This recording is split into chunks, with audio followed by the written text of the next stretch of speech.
Hello everyone and welcome to another episode of One Man and His Boat. I'm Barry, a commercial fisherman from a sunny Dunbar in the southeast of Scotland, which you'll see in the intro in just a few seconds.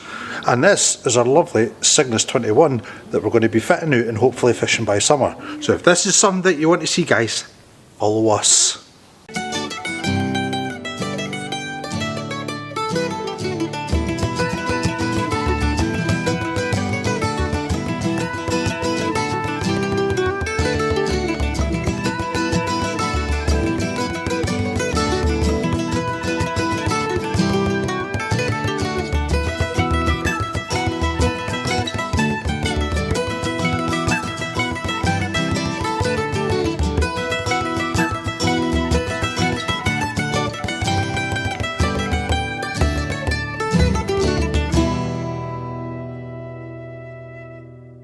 Right guys, these are the beams that we've been working on. Obviously you have never seen any of these get made, but that's what you get for falling behind. Anyway, each beam has had 6 coats of varnish on them. The ones at the back, they started with a 75-25 mix, ones in the middle, a 50-50 mix, and then these 2 at the front are a straight varnish and they get 3 coats of that. Now if you look over here, these 2 beams here are the last ones, so I'm hoping I'll film that for the next episode. They're the 2 last main beams. So what I'm going to do now is I'm going to put these beams back in the boat just to show you guys. Technically I should be getting them outside to get them crispened off, because they're still a bit damp with being in the shed, but it's a lovely day outside, so it's a good drying day. Yeah, I'm talking a lot. Right, let's get to it.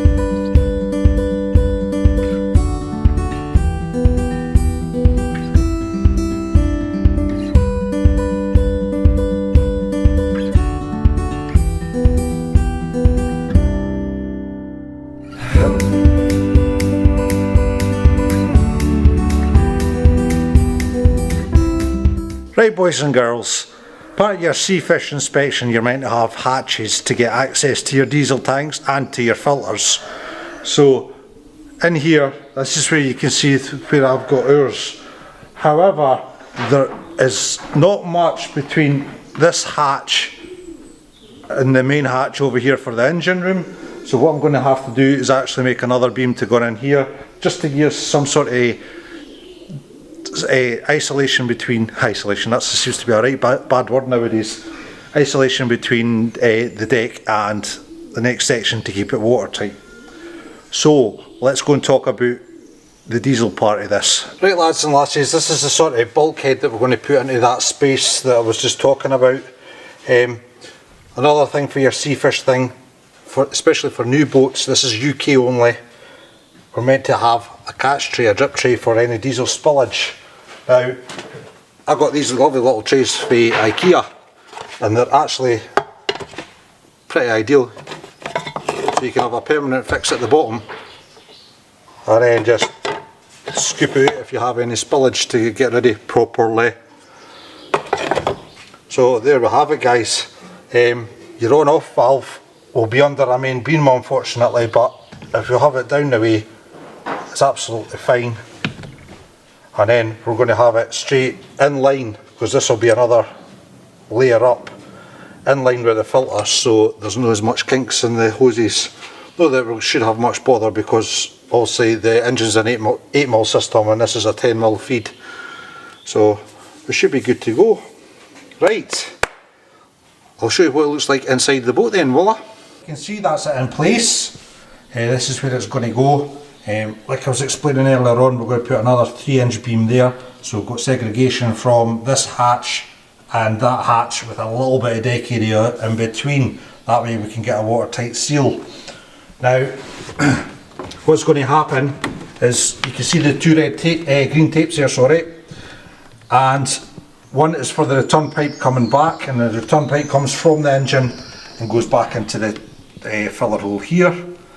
So our filler pipe is going to go from here to our on-off ball valve here, and then obviously that will be in line with the filter straight through and into the engine. Now the filler itself, this filler, the hose is going to come underneath this beam and this beam, and then once I've sorted the engine bay area out with a hatch frame, we'll put the diesel filter into the hatch frame itself so I can fill for the engine. That way I can do my daily checks and fill up with diesel if I need to be. So that's the plan for down here. Also, you can see there's notches in the beams here. There's another beam to go in between here and another beam here. So reading up on the Seafish thing, each beam has to be 500mm apart or 20 inches. Lindsay be 17 inches, that's what we've got them down to. So we're going to be more than capable of having enough beams on the boat. She's going to be nice and strong. I mean, these beams, Seeker flexed in and 14mm bolt right through, huge washers on it. That ain't going to move nowhere. Once the inch thick marine ply deck is going on top.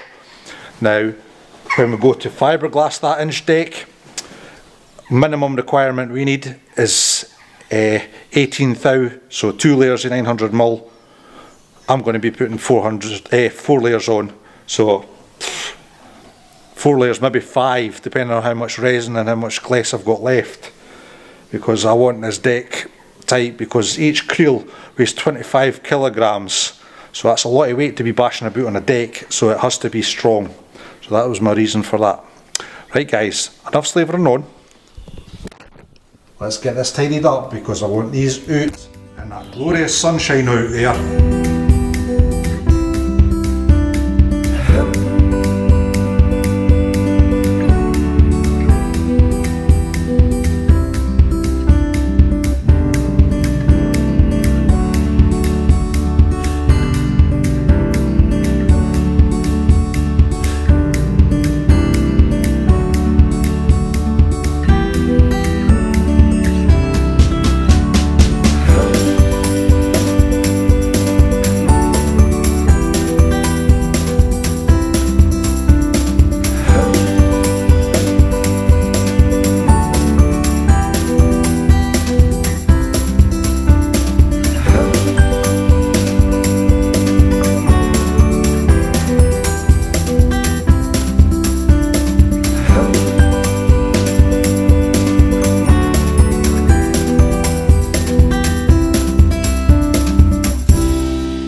Right everyone, thank you very much for watching. I'm sorry these are short videos, but due to isolation I can't get to my mammies to actually upload these videos because she's got great internet and we've got absolutely crap stuff, so I do apologise. So you can look forward to 2 videos per week now instead of just the one. Right guys, hope you enjoyed the video. If you did, smash that like button. Please subscribe to our channel. It makes all the difference in YouTube land. And check that notification bell and you'll get a notification from YouTube to say, yay, Baz has uploaded another video. Woohoo! All the best my friends, have a good one.